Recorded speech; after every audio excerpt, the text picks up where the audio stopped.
Turning now to President Moon Jae-in's Southeast Asia tour. He's currently now in Vietnam to attend the annual APEC Economic Leaders Meeting.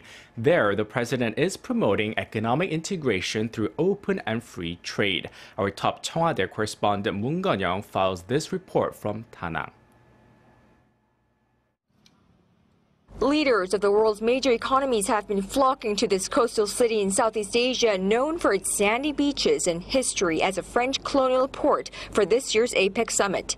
From U.S. President Donald Trump and Chinese President Xi Jinping to Japanese Prime Minister Shinzo Abe and Russian President Vladimir Putin, it's a fiesta of great powers here in the resort city, and South Korean President Moon Jae-in is no exception. In Danang, on the second leg of his three-nation sweep across Southeast Asia, President Moon Jae-in continues his efforts to build strong ties with the ASEAN region and rally support for his North Korea policy. It's only been a couple of hours and already the president has trumpeted free trade, touting it as the driving force behind his country's rapid economic development, making it in the world's top 10 in half a century.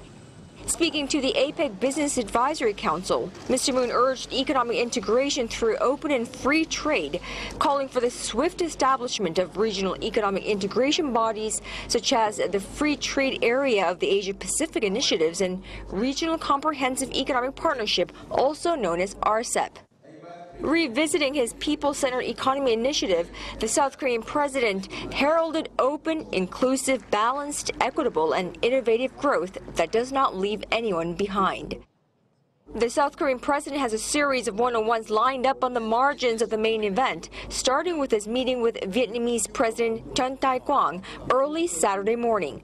The highlight of President Moon's bilaterals will be his face-to-face talks with Chinese President Xi Jinping set for that afternoon.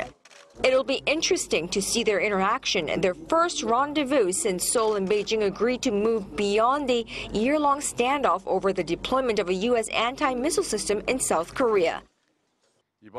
Through this meeting, the two presidents plan to further strengthen their strategic partnership and discuss ways for future-oriented cooperation. It's also being carefully watched by many as how their bilateral relations work out will certainly have profound impact on other regional issues, including North Korea.